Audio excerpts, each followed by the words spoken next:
ago, I said, what I would do, sure. Never thinking that it would get any place, but sure, why don't try it? And since that time, I've become the Cecil B. DeMille of filmmaking in the College of Humanities. I'm the producer. I go out and put my name on everything, and they do all the work and raise all the money. And above all, have turned filmmaking into an integral part of our undergraduate curriculum. All of these films are made by undergraduate students taking classes. How they do it, with a little bit of help from Nate and Guillermo, how they turn these into the quality of the films that that you see is actually beyond me. It's way beyond my capacity to even perceive that. And I think what we're going to do now is show you one of the films that from the film festival. I'll do a little more introduction, and they're going to walk you through the process, and then we're going to end with the Tucson Con Grand Prize winner from last year, or from the year before, which is really fantastic.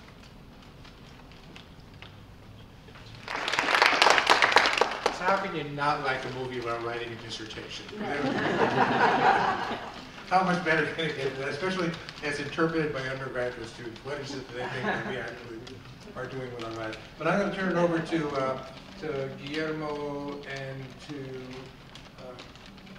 Nate, who are going to tell you a little bit about how they devised this project and how it's evolved and where we're going in the future. Okay, thanks guys. You got your own action. Yeah. We're going to go. I think, can you hear me? Yes. Yeah, there we go, perfect. All right, well, first and foremost, of course, we want to thank the Dean and Dr. Compitello for that introduction, as well as just, and everyone here for coming.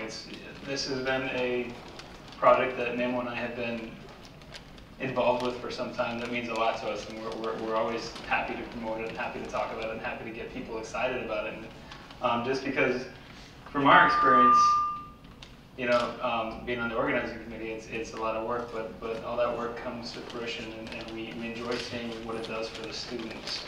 We actually recently reached out to some of the students to discuss their experience with them, and you're going to see an interview that we did with a couple of them here shortly that we hope you enjoy. It was very informative for us, and it actually affirmed a lot of what we were hoping the students would get out of this opportunity. But thank you all for coming, and I hope you enjoy the presentation and, of course, the popcorn outside. So some of the things that we're going to be discussing today are, yes, the formation of the festival, but also the pedagogical purposes behind it, what we had hoped to succeed, hoped to achieve, and we feel that to a certain degree have had success in doing with the students. And we'll talk about the formation, the inception of the festival, how just through a couple classes that Memo and I shared, we found this common interest in film and realized that this could be taken to the undergraduate level. And then later on, of course, we do promise you examples of some of the films. We just saw Las Hermanas Verdes. We're going to see a rendition of Don Quixote, okay, and one of our favorites also, a original piece called Herbe el Hilo. So we'll be watching that later. But to go ahead and begin. Why? Why a film festival? Is the first question aroused when we talk about doing film festival. That is not exactly one, meaning there is not gathering films that have been made in Latin America, Spain, or Portugal, given our department, and then showcased to a vast audience of undergraduate students and open to the public. No. Our idea of a festival was to have students to make their own movies, short films really, based on our own experience, that of course we will be sharing in a moment, like you said. Have students write, film, and edit their very own cinematographic pieces in the language they're learning. That was the idea of a film festival, film festival that we had. We knew that to start, in order to develop a project like this, it had to have a pedagogical value. So when we were researching for other professors that were doing similar activities, we came across Professor Gail Bessler, for example, who has been doing this for several years now, but with the younger students, with elementary and middle school and high school students, 4th to the 12th grade. She has 6 main arguments.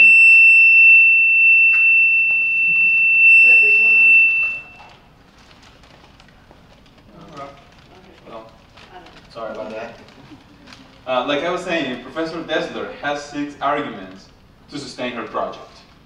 The first one is addressing ethical use of the internet. Since she's working with elementary school students, the first concern that she has is that her students know how to use all the tools that they have to their hand now. YouTube, Facebook, Hulu. Well, Hulu is more like a private movie distributor. But everything you can post online, how they have to manage, how they have to be careful with what they do. Because now we all can just shoot something in our phones. I mean, we've seen plenty of commercials like, oh yeah, this phone can shoot a jump from 36,000 feet. Well, no, that was the day before yesterday. But that's one of her main concerns. Which leads us also into the next idea that we shared with Dr. Dessler and everything, is that through our own experience, what we had found, because Memo and I had worked on a couple of film projects together, is that as we got our hands dirty in the making of film and these projects and everything, we started viewing media in a different way.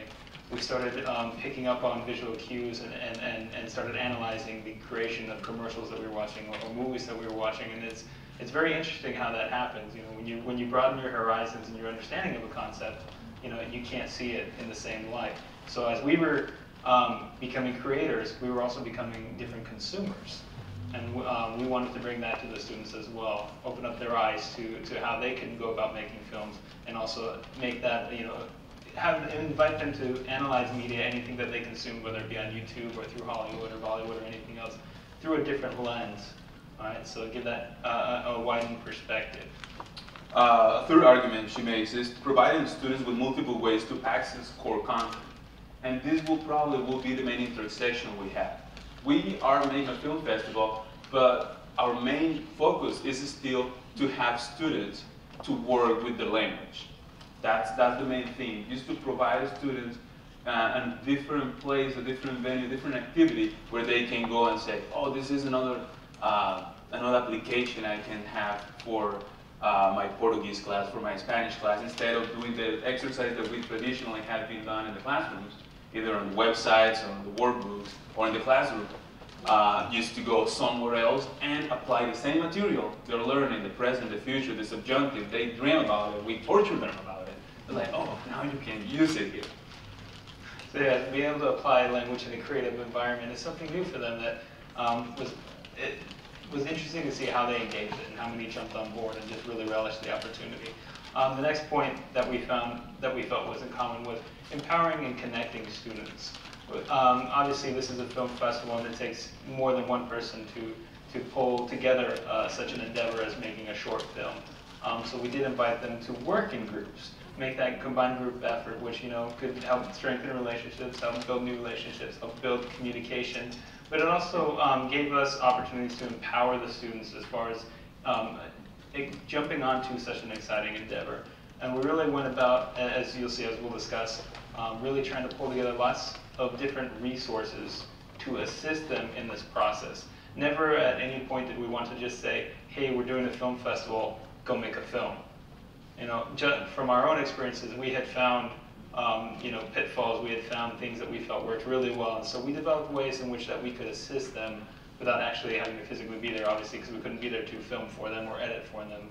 But we did want to make sure that they didn't feel like they had to start from zero. So we did all that we could as a committee to empower them and then to let them be creative in their own ways. Another one is responding to current research. We've been living in the digital age. For how long we've called in this age the digital age? 15, 20 years? So all the research that has been doing, a lot of the research that has been done in the last 10 years that applies to education goes to this side, to how can we use these tools to apply into the classroom. So we're trying to get the practical part of something that we really like, which is film. We'll explain a little bit more about our own experience and our own research that we've done in film, and take it to how can we apply them to basic languages, and see how can we take advantage of that research to this project. And so with the final point, the engaging of students, we found that the students who really hopped on board, you could see the level of engagement. You could see the ownership that they had over their project, how much they enjoyed creating it, and how much they got involved. And and then of course, come ceremony night when we actually hold the festival, when they actually win awards and such, just seeing that excitement and everything. So it was really great for us to see how many students hopped on board, got engaged in groups, engaged in the activity, and just really felt like this was something, that was a positive boon to their own language learning experience, as well as, just creating something, the act of creating, which is always enjoyable. And talking about research that has been done, we go to Unfold Universal Design for Learning, which has 3 main aspects that we can talk about. The first one will be multiple means of representation for students, and we're going to skip over that one because the other two apply a lot more to what we're doing with the festival. The second one is one of the things that we have to provide in the classroom is multiple means of action and expression. Our students have different ways of navigating the classroom and the learning material, and of course different ways of expressing what they have learned.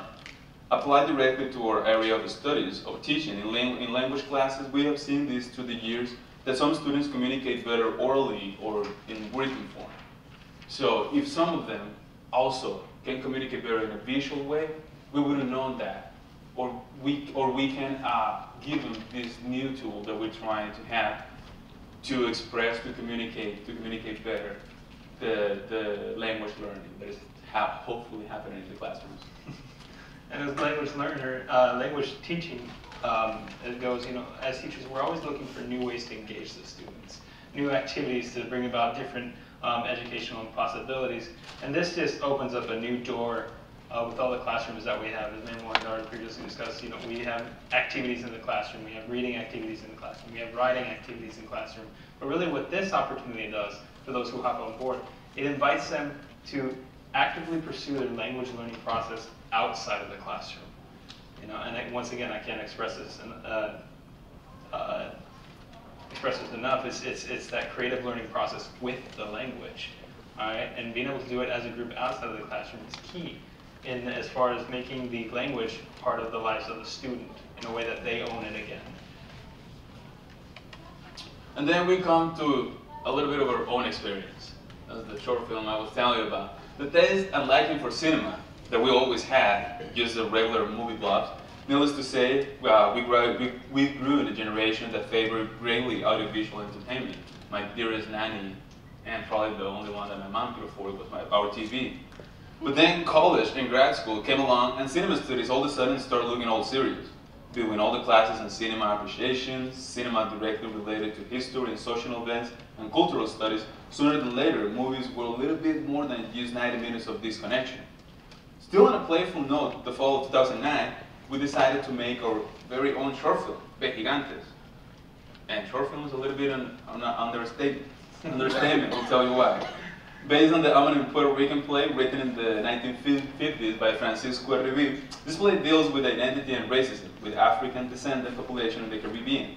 This project was a graduate class in Latin American theater, but it happens to be given by a professor that actually teaches Mexican and Latin American cinema as well. So we were talking in one class, I was like, we should tell Professor X, give names out, to allow us to do like a short film. I don't think Humanities said his name. Yeah, it was Professor Lanny Yurko. Let's tell him. Instead of doing a play, because you already did a play, I remember, with my brother-in-law for Dr. Williamson. Yeah, for Dr. Williamson in Golden Age Theater. I was feeling like going on stage. I was like, let's tell him, let's pitch him the idea. And he was like, sure, go for it. And we didn't know what we were getting into. Not at all. I mean, really, when we had this idea, we thought, oh, this will be great. We don't have to memorize the lines and be on stage. I mean, many of us have done that. But, we thought, well, all right, well, we have to make it comparable, though. So let's take this 115, 120-page play, Gigantes, and let's condense it. Let's cut out the unnecessary parts and do voiceover, to make it a 30-page script. So we had a script writing team. We got together and wrote it. We had, people that were working on costumes. We convinced a professor to let us film in her house. We went all out, and then we actually went through the process of getting permits to shoot in Agua Caliente Park, because you have to have a permit to do any filming there. But we did all this. We learned that. Yeah, we learned that. We didn't know you had to get that, but we got that. But we did all this without really understanding that, as a general rule, you have to think from page, script to film, about 1 page equals about 1 minute of film, roughly. So we're jumping into a 30-minute short film. And so 30-minute short film equated to about 20 hours of footage, which equated to about 70 hours of editing with editing software that none of us had ever used before. All right, so we really got ourselves in over our heads. That was a curve. That was a learning curve. But, because there's a lot of editing softwares out there, and I had dabbled with a couple of the entry-level software on a Mac being iMovie. I'm sure many of you have seen it or played with it, and it's very nice and very powerful, but I had always heard about this, Final Cut Pro, Final Cut Pro. Well, this sounds interesting. So I wanted to get into this, and we did, and I appreciate it. Man, experience was rough. But it became a benchmark for our experiences. It became the benchmark of everything that we compared to. When we went into deciding the film festival, we were like, all right, no way are we going to ask these undergraduate students to sacrifice their social lives, their class time, and put their grades in jeopardy by having them do 30-minute short films. But 5 to 10, yeah, we thought that was okay. And just some pictures of the shooting of the Gigantes. They were fun. This was a really enjoyable experience. This was a class of graduate students. I believe there was 10 of us. None of us had any real experience in what we were doing, but we all came together and all worked together, and it was really a lot of fun. And then we actually presented it, the movie in the ILC as a movie night. We wanted to post it online to share with people, but of course there's a whole issue of rights to a story. Those weird things that we have to dedicate a full page, rules and regulations. Rights. So this is all stuff we incorporated into the film festival. Yeah, we didn't have the rights to actually do the project, so it was a scholarly project. We learned from it. We were able to show it to friends. But yeah, you won't find it on the internet anywhere, unless anyone here has $2,000 they're willing to lend us. It was $2 grand. It was $2 grand. Ah, it wasn't that much. So yes, we had it, and we all have copies of the work that we did on DVD and everything. So if you know us, you can see it. But we moved on from this project. We developed the film festival. And so that's what we want to get into right now, is actually talking about the beginnings of the film festival. Because from this movie, from this concept, we thought, hey, we learned a lot. We had grown a lot as far as consumers of media, and now as creators of media. Because we had crossed that line and gotten our hands dirty with it, and we had learned so much, and we wanted to share that experience with the undergraduate students. But we knew that we couldn't just go to the undergraduate students and say, hey, we have this great idea, why don't you guys make some movies, we'll show them on the night, we'll give you some prizes. No, we knew that we had to get the faculty on board, we had to get the department interested, and that's where we as Dr. Compitello said in the intro, we came to him, pitched him the idea. He got on board, he said, yes, let's do it, but first we need to talk to the faculty. So then he invited us to faculty meetings. There we pitched the idea to them. We had already prepared rules and regulations in a rough draft form to show that we were serious, that we didn't just come and say, hey, we have this idea. No, we had done our homework, we had done some preparation, and we came saying, we're serious about this. And they said yes, and they gave us the opportunity to work with it. With some conditions. For example, the Spanish department has in the 102 level probably between 70 and 75 classes in any given fall, being this year probably the one that we have the most freshmen. So they told us, okay, it sounds like a good idea, but you probably want to work with 350 and above. The people that are already, that work with the language a little better. They're already master the language. At least they are declared majors. So that was one of the conditions. And to mention, we pitched this idea to Dr. Compitello. I remember summer, beginning of the fall of 2010, and all the fall of 2010, we started preparing it to advertise it the spring of 2011. At the end of the spring, we have the festival. Everybody's invited. And we usually, at the end of April, so we have 2 weeks before the semester, 2 or 3 weeks before the semester ends. And actually we have free food, better food than just popcorn there. If we land the Interaction grant. So it took preparation. But then when the faculty is on board, they're not teaching 201, 202, 225. We have to talk to the instructors, and we have to convince the instructors that we're going to be doing a lot of the work directly with the students, communicating with them, and they don't have to do more work that they already do. We're talking about instructors that are teaching 2 classes and that are taking 3 grad classes. They're like, hey, yeah, that's a neat idea, but I don't want to have more work that I already have. So the only thing we ask for the instructor is to give us 10, 15 minutes of the classes, and maybe keep, when we send them an email, just tell the students, hey, you can go ahead and submit your material. You can contact them through memo, you can send them an email. So in order everybody is balanced, and it is more work for us, but after 2 years, we have learned to balance it a little bit, to give the students that freedom, but also to keep being facilitators of everything else that we have in the university that they can use. And we're going to talk about that when we talk about making the groups and the students working together. Yeah, so we really wanted to make it easy on our instructors as well. That's why for many of the classes that were participating, the instructors that came on board, it was the first year very much considered like a replacement for an activity in the class, whether it was an essay or it was considered like an extra credit. Very few courses actually made it required to do a film. We found in the second year and now again in this third year, there's a lot more professors that are saying, no, you are going to do a film. Whether you enter it in the film festival is another matter. We've always told them, if you're going to be doing the film, that's great. We applaud you, do the film. Here's the resources. We'll help you. But then we always invite them to enter it in the film festival because we never want to force any student's hand. We always tell them, why wouldn't you enter it in the film festival? There's going to be prizes. There's going to be an event. You're going to get eternal fame and glory on YouTube. Because all these videos are accessible on our YouTube channel.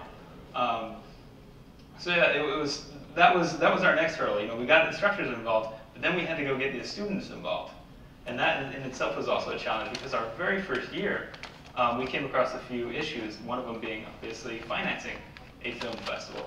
Not a whole lot of people just want to hand out money to you. You have to really get them excited. And on top of that, we didn't have any organization, UofA recognized organization that could actually do fundraising. So that was an issue the first year that we remedied the second year. We'll get to that. But for the first year when we were going to the classes, the only thing we brought with us was the promise of prizes. With no prizes. With no prizes. And our enthusiasm. We told them about our excitement, our enthusiasm, this great opportunity. And that was enough to sell it. We received 12 videos the first year. And a lot of really good participation from a lot of students. And many of the videos astounded us. We were amazed at the level of their creation. And we applauded them and we appreciated them. And we thought, when it came festival night, we made sure that everyone was applauding what they had done. Because really, seeing what these undergraduate students had done with this opportunity was amazing. And we're very proud of them for that. But yeah, we go to them, we say, there will be prizes. We can't tell you what they are yet, but there will be prizes. So we got them interested, people got on board, people started creating projects, and we were helping them along the way. But yes, after getting students involved, it was the process of hunting down the prizes. Which the first year was a little bit more challenging because, like as Nag was saying, we are basically not a UofA recognized organization. We created another organization that is the GASP. The GASP. Graduate Association of Spanish and Portuguese. There is Association of Spanish and Portuguese, which actually overviews not only the film festival, but since we were talking like we have to do an organization, not only for us, but let's have looked over the symposium and any grad student related issues, if any, because we are happy students. But the first year, we were going to every single business in town, asking them for prizes, and we're like, hey, we were doing a film festival, do you want to give us a prize? And they're like, okay. Yeah, no, we don't have the tax ID number, still you give us a prize. And the way that this business found to give us prizes, because they did, it was in the form of gift cards actually. So we had a huge variety of gift cards. We have from Cold Snap, which is frozen yogurt. We have a couple of movie passes from the $3 movie on the Crossroad and Grand, the movie Loft. We have a yoga pass too. I forgot about that. We have like 2 hours of yoga. We have 1 hour of indoor soccer. So it was like, okay, let's make packages. So the first place get more gift cards. And that was the only prize we could give him. We really tried. I mean, we went to big corporations. We went to Target, we went to Walmart, but they have to go to corporate, and they have to go to this office, and we haven't been able to get any of those sponsorships yet. Not meaning that we're gonna give up, because this year now we have a little bit more experience, and we're gonna go with more time. Like, oh, you need time? We got time. This is not directo. You can give us money now, and we have tax ID number. So that was the first year. The second year, we have a student organization recognized by the UofA, so that it became a little easier to have also gift cards and money donations from private people and also for other business. But that requires a little bit of time because we have to basically drive around Tucson and ask for money. But we do it for the undergraduates, because they mean a lot to us. But yeah, the second year, because of the development of gas, which we were directly involved with, we were able to do so much more for them, and we were happy to be able to, for the second film festival in this past April, we were able to give $150 credit to book wins to the first place winner. So, and as we all know, book wins $150 credit Will take you a long way. Yeah, you can get quite a bit. So book wins came through really well for us. We also got support from the Hansen Foundation, Film Foundation Institute, some private donors as well. So it started to pick up. We were able to generate more interest, and that's what we're continually trying to do for the 2013 for next April. But this has all been an experience for us. We had never gone out to businesses like this before, and it's kind of interesting. It's kind of fun. If you've never tried it, hop on a committee and get out there. But obviously, so we had the faculty on board, we had the instructors on board, we had the students, we were starting to get prizes. All the while, we still had some kinks that we were working on in our festival requirements, which we were able to work out, which come down to a few basic rules. Like Nate was mentioning, we invite students, we go to classes, and some classes they are making as a requirement. But if you are in a 325 or 400 level class in Spanish or Portuguese, they don't require you, for example, to have subtitles, because everybody there is going to understand the version in Spanish or Portuguese. So one of the requirements we ask for a film festival is to have subtitles in the movie, like you saw in Hermanas Verdes, because we want also this festival to be open to the public. We want it to be an activity where students, of course, apply the language they're learning, but also something that serves us, something that we can work with the community. COH Week, it's an outreach event. Our film festival, we wanted eventually one day to be an outreach event to the community. We wanted to go, we've been talking since last year, probably going to high school and inviting our teachers to bring the best students, 5, 6 students, because we have a lot of high school teachers and we probably cannot fit them all in one place. But to invite students that are already showing interest in art or film to come to the UofA, some juniors, seniors, and see what actually they can do in a language class. It's like, oh, you're interested in movies? Yeah, you can go to media arts. But also, if you take Spanish or Portuguese classes, you get to develop once or twice over many years. Actually, we don't tell anybody, yeah, you participated this year, you cannot do it the next year. They can keep doing it if they want to. And we want our festival to be one a little bit of a bridge between our department and the community. And any way to rope in those majors, right? Get those majors in. And of course, based on our own experience, we tell them, do not make the film longer than 10 minutes, because that's going to translate like at least 30 hours of work. And between shooting and editing, it really depends how much time you want to put in. But if you already film in 10, 20, because to have 10 minutes of film, you have to shoot like 2 hours of footage at least. And then you have to edit that footage. So we try to tell them, like, it's great, just don't get too excited about it. You can always tell, based on the product, how much time was invested into the production, right? So we always have the students try to keep that in mind and tell them. And obviously, we also, well, I'll get that to the judging panel. I'm sorry, I just wanted to mention, we also don't want it, since this, the festival is not required in some classes, it's only optional, or is replacing another assignment. We don't want students telling to their classes, to their Spanish or Portuguese teacher, or to other classes like, oh, I need to get an incomplete because I was working in this movie and it took all my time during the finals. Like, okay, it's something you can do and you want to do, but it cannot be used as a pretext to let something else, fall under the crack. Precisely. So going to that, as we spoke with Vejigantes, we came across an issue with the rights to the material. So that's something we strongly stress to the students, that we invite them to do creative pieces, something that they have written up themselves. That way they avoid any of those issues. But also that, you know, you can still do interpretations or adaptations of like Don Quixote, which we'll see, being that it's in Creative Commons open for anyone to interpret. Too bad Terry Gilliam hasn't been able to do that yet. But apart from that, we noticed that a lot of students wanted, when they were thinking about soundtracks to their videos, a lot of them wanted to run to iTunes and buy their music there, or Amazon and buy their music there and use that as their soundtrack. And that, of course, is not legal in any way, sense, or any form.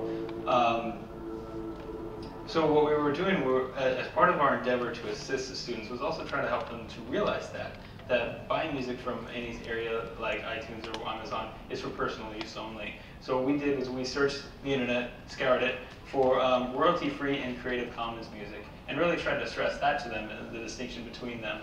Because you can find Creative Commons music online where you can use these for reproductions, and all you have to do is cite the creator, and you're good to go. So like in the captions underneath in YouTube videos, you can put there, you know, I use this song from this author or this composer. Or the royalty-free, because there's an abundance of websites where you can actually purchase royalty-free music between $5 to $25, depending on the complexity of the song. You pay that one-time fee and you're good to go. You still want to cite the composer, but it's a lot, you know, cheaper than actually trying to buy the rights to an iTunes song. Like if you want to use Gangnam Style. That's going to be hugely expensive to try to incorporate that in anything. So beyond, well, I imagine beyond any undergraduate budget. If any undergraduate student has the budget for that, please talk to us about participating in the film festival. Sponsor that. But yeah, so we really push that to make them, you know, to teach them, you know, proper internet use and what is legal and what is not legal in these projects, because we don't want their projects being flagged on YouTube. We want them to be able to be shared with their friends and family and such. So then we go on to the rules and regulations. These are the basics.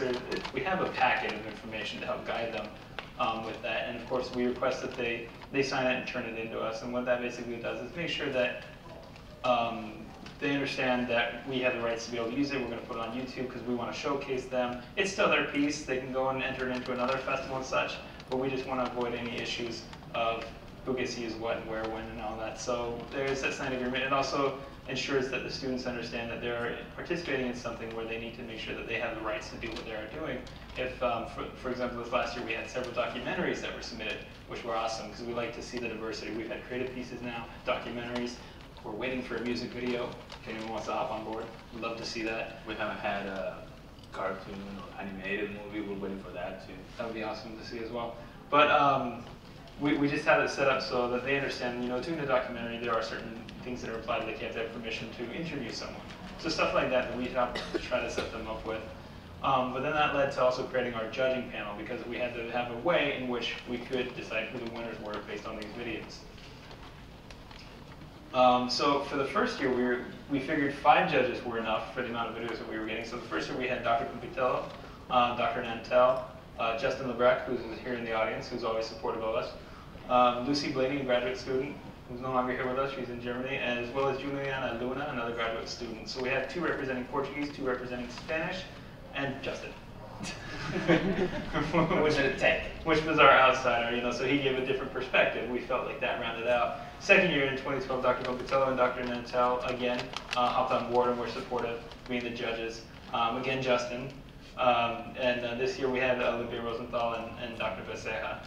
So every year we've been able to get 5 people to be able to come together that were as required by us as a committee. We didn't want any instructor who had students involved in the festival becoming a judge. You know, we wanted to avoid all bias. So we always got people who were supportive of the festival but outside of the festival. Neither us being on the committee. I mean, some of the people on the committee being on the judging panel. We haven't mentioned, but we started this 2 years ago. But we have worked with there is a committee of 5 or 6 of us that help us with communication, with technology.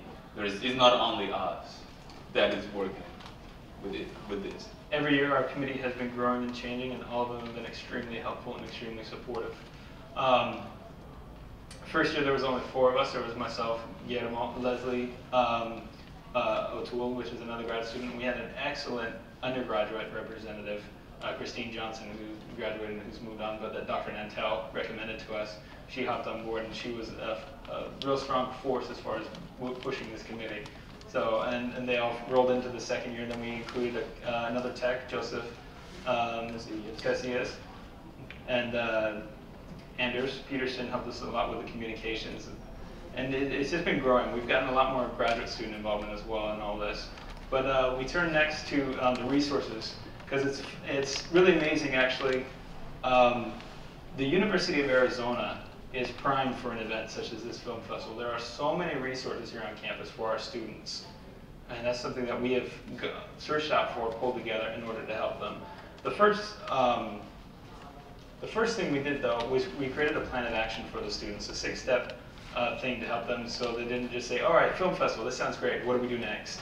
You know, so we actually have a document that we have set up on our website, which we created, which was, you know, basically talk to your instructor that you're interested, talk to us because you're interested, form your group, look at your resources, register for the festival, and then working on your storyboard, actually working on your story and creating what you were going to do. But then comes the meat and potatoes of the resources, what UofA has to offer. And probably it's because of these resources, when we were doing our own short film, that get us to think that, hey, this is probably something that undergraduate students could do if they have all these tools that we could use. Probably we could, you know, translate this somewhere else. If the university haven't had all these resources, probably our short film wouldn't been as successful. And we'd enjoy it so much, but we wouldn't have come with the idea of doing an undergrad film festival. The first place that we send them is like, hey, do you want gear? Do you want prime stuff? You have to go to Gear to Go. It's where they can get these cameras, and these cameras are like what is being used right now to film some movies. This one, for example, what's the name of this one? I always get mixed up with the name. I see a Canon 5D Mark II. This is the one, Yeah, this particular camera was used recently for the film Frankenweenie that's coming out in theaters. It was used to film the 3D version of it, so just shooting with 2 different angles. It's basically a photographic camera, but it shoots video, and it shoots prime video. A lot of independent films are using this kind of cameras. And all of our students have access to this equipment here. And they can have it for 48 hours, and they have to return it, wait another 24, and go back and get it. These are brand new, basically. They got it for this semester, right? Yep. But this is the stuff that they are able to use among audio equipment, shotgun mics, HD cameras, and they give you the tools, the physical tools, but also they give you the digital tools in order to edit. For example, if you go to UITS or the Creative Commons, you go down to the ILC and see the old nice station that says the Hot Zone, that has the best programs that you can imagine you can use for editing that companies are using for editing their own movies. So really, all these resources are at the disposal of the students. There's a lot of people here that help them learn the editing software, a lot of people that help them with the equipment, so it's primed for this.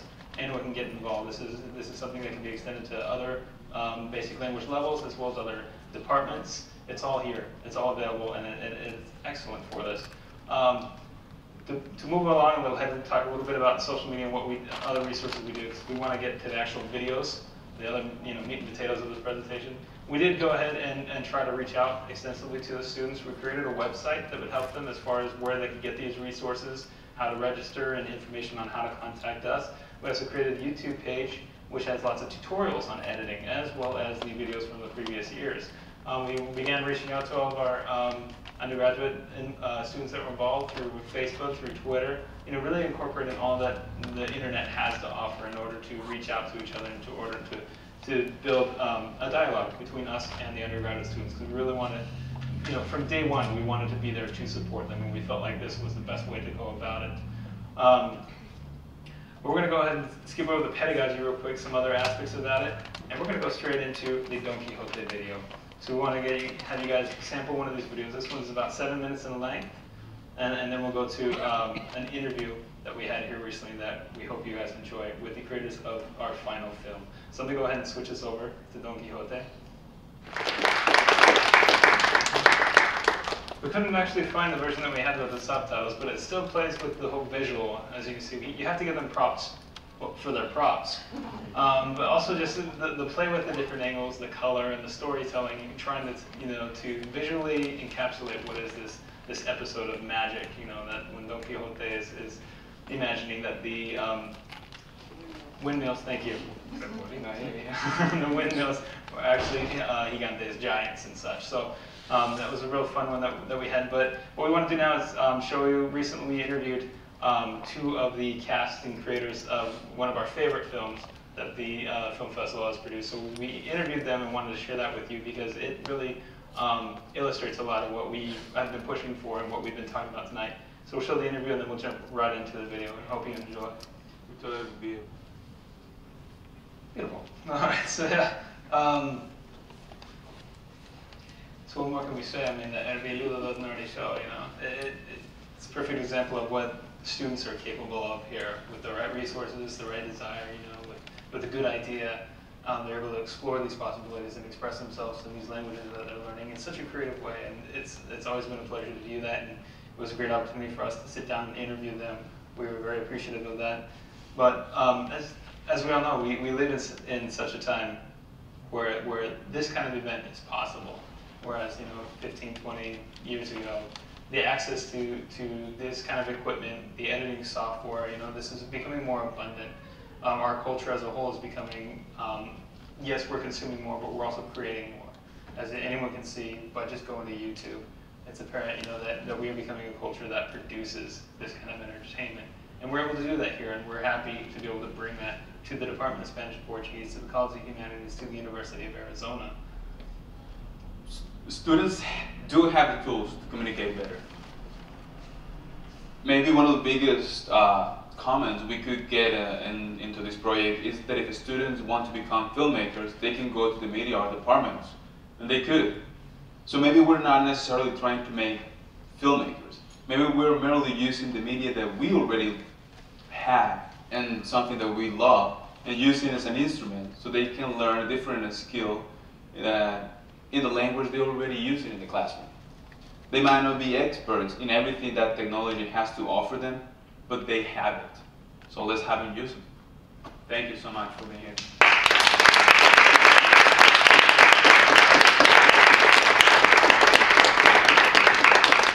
And now we're going to have Q&A for if there's any questions or anything, there's also popcorn outside. A little popcorn outside. We can take this argument, this discussion outside. If you have any questions, please let us know. The 2013 festival is on its way. Could you put the slide up that had all the websites on it? Yes, yeah, we can pull that up. We already promoted the festival for 2013.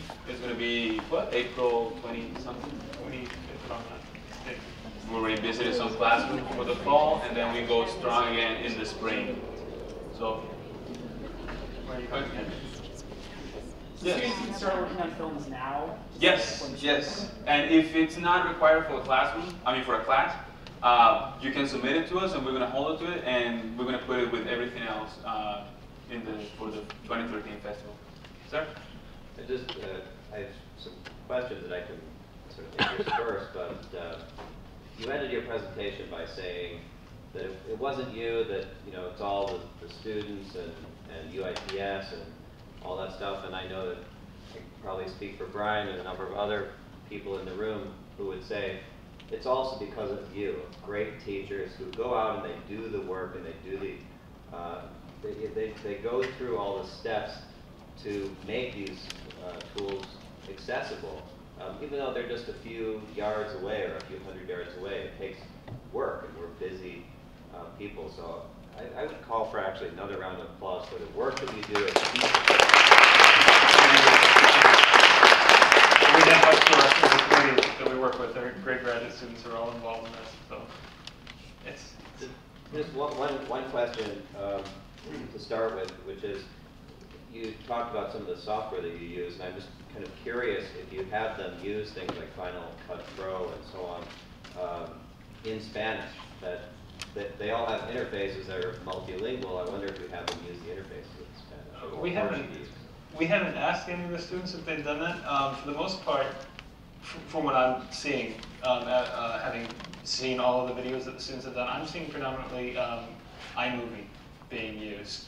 And I don't know that iMovie actually incorporates that multilingual interface. I think it does. It'd be interesting to ask them.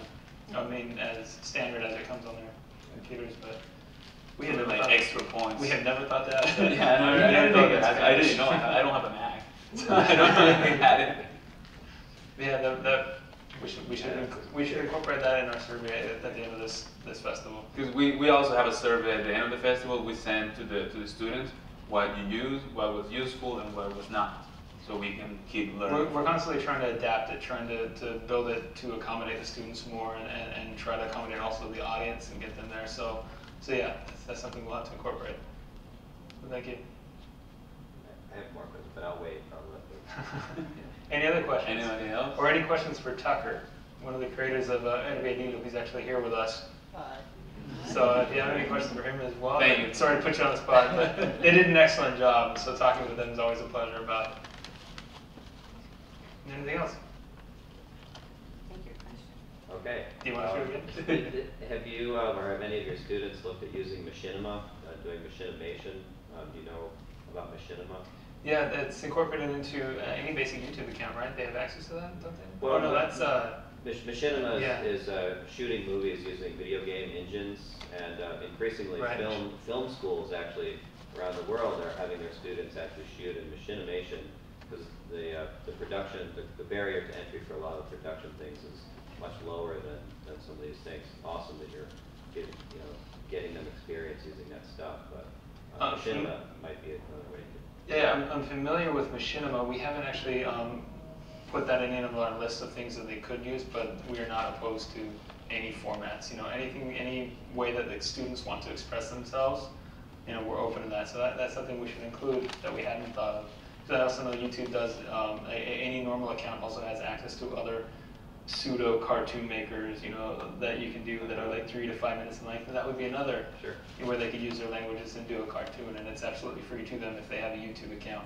So that's something that could be incorporated as well. We have shot machinima video of the events that we've done in virtual reality. In Second Life. It was funny. I mean, if you remember how many times I emphasized language when I was talking the first year, and we never actually made it clear. We had a short film who was completely mute. They didn't speak. Yeah, they didn't speak at all. It was visual, and it was a good film. But one of the judging criteria is the use of language, so they lost a few points there.